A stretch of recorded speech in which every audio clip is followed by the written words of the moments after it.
ಅದೇ ರೀತಿ ವಿಡಿಯೋವನ್ನ ಲೈಕ್ ಮಾಡಿರಿ, ಶೇರ್ ಮಾಡಿರಿ ಹಾಗೂ ಸಬ್ಸ್ಕ್ರೈಬ್ ಮಾಡಿಕೊಂಡು ನೋಟಿಫಿಕೇಶನ್ ಅನ್ನ ಆನ್ ಮಾಡಿಕೊಳ್ಳಿರಿ. ಮತ್ತೊಮ್ಮೆ ಸ್ಕೂಲ್ ಟೆಕ್ ಕರ್ನಾಟಕ ಚಾನಲ್ಗೆ ಸ್ವಾಗತ. ಪಾಠ 8 ನನ್ನ ದೇವರು ಪದ್ಯ ಇದೆ. ಪಾಠ ಪೂರ್ವ ಚಟುವಟಿಕೆ: ಚಿತ್ರವನ್ನು ಗಮನಿಸಿ ಬಣ್ಣ ತುಂಬು, ಅವುಗಳನ್ನು ಗುರುತಿಸಿ ಕೆಳಗೆ ಕೊಟ್ಟಿರುವ ಖಾಲಿ ಜಾಗದಲ್ಲಿ ಹೆಸರನ್ನು ಬರೆ ಅಂತ ಇದೆ ಆಯ್ತಾ. ಸೊ ನೀವೇನ್ ಮಾಡ್ಕೊಳ್ಳಿ, ಇದಕ್ಕೆ ಬಣ್ಣ ತುಂಬಿ.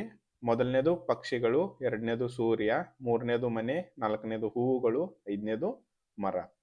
ಸೊ ಇವುಗಳನ್ನ ಇಲ್ಲಿ ಬರೆಯಿರಿ.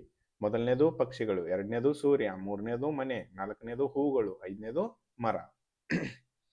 ಅದಾದ್ಮೇಲೆ ನನ್ನ ದೇವರು ಪದ್ಯ ಆಯ್ತಾ. ಒಂದ್ಸಲಿ ಈ ಪದ್ಯವನ್ನು ಓದುತ್ತೇನೆ. ನಿತ್ಯ ನಮಗೆ ಬೆಳಕು ಕೊಡುವ ಸೂರ್ಯ ನನ್ನ ದೇವರು, ರಾತ್ರಿ ಹಾಲು ಬೆಳಕು ಕೊಡುವ ಚಂದ್ರ ನನ್ನ ದೇವರು, ಕೋಟಿ ತಾರೆ ಬೆಳ್ಳಿ ಚುಕ್ಕಿ ಉಲ್ಕೆ ನನ್ನ ದೇವರು, ಬೆಂಕಿ ಗಾಳಿ ನೀರು ಗಗನ ಎಲ್ಲ ನನ್ನ ದೇವರು. ಆಯ್ತಾ. ಅದಾದ್ಮೇಲೆ ಮೂರನೇ ಪ್ಯಾರಾಗ್ರಾಫ್: ಹಚ್ಚ ಹಸಿರು ಹೊದ್ದು ನಿಂತ ಭೂಮಿ ನನ್ನ ದೇವರು, ಗುಡ್ಡ ಬೆಟ್ಟ ಕಾಡು ಮೇಡು ಹೊಳೆಗಳನ್ನೆಲ್ಲ ಹೊಳೆಗಳನ್ನ ದೇವರು. ಆಯ್ತಾ. ಅದಾದ್ಮೇಲೆ ಇನ್ನು ಮೂರಿದೆ.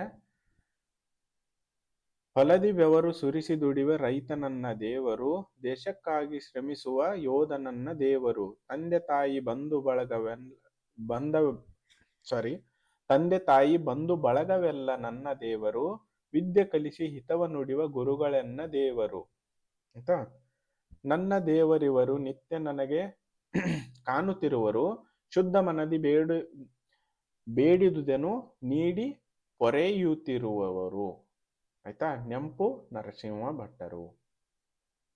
ಅದೇ ರೀತಿ ಕೇಳಿದ ಪದಗಳು ಇವುಗಳನ್ನು ಗಟ್ಟಿಯಾಗಿ ಓದಿ. ನಿತ್ಯ, ಸೂರ್ಯ, ಬೆಳಕು, ತಾರೆ, ಬೆಳ್ಳಿ, ಬೆಂಕಿ, ಉಲ್ಕೆ, ಗಾಳಿ, ಗಗನ, ನೀರು, ಹಸಿರು, ಹೊದ್ದು, ಭೂಮಿ, ಗುಡ್ಡ, ಬೆಟ್ಟ, ರೈತ, ಕಾಡು ಮೇಡು, ಹೊಳೆ, ಹೊಲ, ಬೆವರು, ಹಿತ, ದೇಶ, ಶ್ರಮಿಸು, ಯೋಧ, ವಿದ್ಯೆ. ಅದಾದ್ಮೇಲೆ ಇನ್ನು ಪದಗಳ ಅರ್ಥ. ನಿತ್ಯ ಪ್ರತಿದಿನ, ಯಾವಾಗಲೂ, ತಾರೆ ನಕ್ಷತ್ರ, ಚುಕ್ಕೆ, ಗಗನ ಆಕಾಶ, ಉಲ್ಕೆ ಆಕಾಶ ಕಾಯ. ಅದಾದ್ಮೇಲೆ ಇನ್ನು ಅಭ್ಯಾಸ ಬಂತು ನೋಡಿ. ನನ್ನ ದೇವರು ಪದ್ಯವನ್ನು ರಾಗವಾಗಿ ಹಾಡಿರಿ ಅಥವಾ ಹಾಡಿ. ಒಂದು ವಾಕ್ಯದಲ್ಲಿ ಉತ್ತರ ಹೇಳಿರಿ. 1. ನಮಗೆ ಹಗಲಿನಲ್ಲಿ ಬೆಳಕನ್ನು ಕೊಡುವವನು ಯಾರು? ನಮಗೆ ಹಗಲಿನಲ್ಲಿ ಬೆಳಕನ್ನು ಕೊಡುವವನು ಸೂರ್ಯ.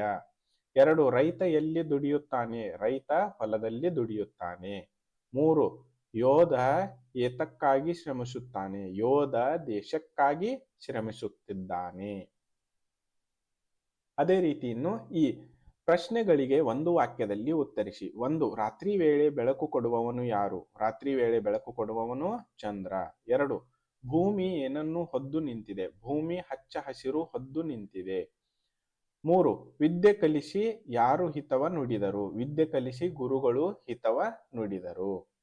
ಅದೇ ರೀತಿ ಇನ್ನು ಈ ಗುಂಪಿಗೆ ಸೇರದ ಪದ ಗುರುತಿಸಿ ಬರೆಯಿರಿ. 1. ಸೂರ್ಯ, ಚಂದ್ರ, ಗುಡ್ಡ, ನಕ್ಷತ್ರ.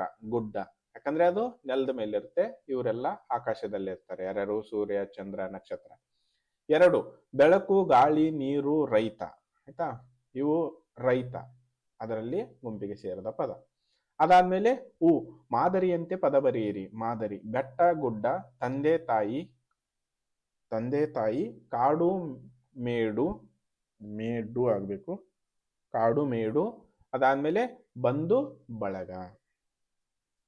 ಅದೇ ರೀತಿ ಇನ್ನು ಈ ಕಥೆಯನ್ನು ಓದಿ ಕೊಟ್ಟಿರುವ ಪ್ರಶ್ನೆಗಳಿಗೆ ಉತ್ತರ ಬರೆಯಿರಿ ಅಂತ ಇದೆ. ಒಬ್ಬ ಬೇಟೆಗಾರ ಹಕ್ಕಿಗಳಿಗಾಗಿ ಕಾಳು ಚೆಲ್ಲಿ ಬಲೆ ಬೀಸಿದನು. ಹಕ್ಕಿಗಳು ಕಾಳುಗಳನ್ನು ನೋಡಿದವು, ಆಶೆಯಿಂದ ಕಾಳು ತಿನ್ನಲು ಹೋದವು. ಕೆಲವು ಬಲೆಯಲ್ಲಿ ಸಿಕ್ಕಿಕೊಂಡವು, ಚಿವ್ ಚಿವ್ ಎಂದು ಕೂಗಿಕೊಂಡವು. ಕೂಡಲೇ ಒಂದು ಉಪಾಯ ಮಾಡಿದವು. ಎಲ್ಲ ಹಕ್ಕಿಗಳು ಸೇರಿ ಬಲೆಯನ್ನು ಎತ್ತಿಕೊಂಡು ಮೇಲಕ್ಕೆ ಹಾರಿದವು. ಅನಂತರ ಬೇರೆ ಕಡೆಗೆ ಹೋಗಿ ಉಪಾಯವಾಗಿ ಬಲೆಯಿಂದ ಹೊರಬಂದವು. ಇವುಗಳನ್ನ ಈಗ 2 ಪ್ರಶ್ನೆ ಇವೆ. ಮೊದಲನೇ ಪ್ರಶ್ನೆ: ಬೇಟೆಗಾರ ಯಾವುದಕ್ಕೆ ಬಲೆ ಬೀಸಿದನು? ಬೇಟೆಗಾರ ಹಕ್ಕಿಗಳಿಗಾಗಿ ಬಲೆ ಬೀಸಿದನು. 2. ಎಲ್ಲಾ ಹಕ್ಕಿಗಳು ಸೇರಿ ಏನು ಮಾಡಿದವು? ಎಲ್ಲಾ ಹಕ್ಕಿಗಳು ಸೇರಿ ಬಲೆಯನ್ನು ಎತ್ತಿಕೊಂಡು ಮೇಲಕ್ಕೆ ಹಾರಿದವು. ಇದರಿಂದ ನೀವು ಏನ್ ನೀತಿ ಕಲಿತೀರಾ ಅಂದ್ರೆ, ಒಗ್ಗಟ್ಟಿನಲ್ಲಿ ಬಲವಿದೆ. ಅಂದ್ರೆ ಎಲ್ಲಾ ಹಕ್ಕಿಗಳು ಕೂಡಿ ಆ ಬಲೆಯನ್ನು ಮೇಲಕ್ಕೆ ತೆಗೆದುಕೊಂಡು ಹಾರಿ ಹೋದವು. ಚಟುವಟಿಕೆ ಅ, ಯೋಧ ಮತ್ತು ರೈತರ ಬಗ್ಗೆ ಮಾಹಿತಿ ಸಂಗ್ರಹಿಸಿ ಅಂತ ಇದೆ. ಅದಾದ್ಮೇಲೆ ಸಾಮರ್ಥ್ಯ. ಈ ಪದ್ಯ ಕಲಿಕೆಯ ನಂತರ ಸರಳ ಪ್ರಶ್ನೆಗಳಿಗೆ ಪೂರ್ಣ ವಾಕ್ಯಗಳಲ್ಲಿ ಉತ್ತರಿಸುವ ಸಾಮರ್ಥ್ಯ ಗಳಿಸುವಿರಿ. ಆಯ್ತಾ? ಅದೇ ರೀತಿ ಈ ಪಾಠ ಇಲ್ಲಿಗೆ ಮುಗಿಸುತ್ತೇನೆ. ನೀವಿನ್ನೂ ಚಾನಲ್ನ ಸಬ್ಸ್ಕ್ರೈಬ್ ಮಾಡ್ಕೊಂಡಿಲ್ಲ ಅಂದ್ರೆ ಸಬ್ಸ್ಕ್ರೈಬ್ ಮಾಡಿಕೊಳ್ಳಿ. ನಾವು ಮತ್ತೆ ಮುಂದಿನ ವಿಡಿಯೋದಲ್ಲಿ ಭೇಟಿಯಾಗೋಣ. ಅದೇ ರೀತಿ ವಿಡಿಯೋವನ್ನ ಲೈಕ್ ಮಾಡಿರಿ, ಶೇರ್ ಮಾಡಿರಿ ಹಾಗೂ ಸಬ್ಸ್ಕ್ರೈಬ್ ಮಾಡಿಕೊಂಡು ನೋಟಿಫಿಕೇಶನ್ ಅನ್ನ ಆನ್ ಮಾಡಿಕೊಳ್ಳಿರಿ.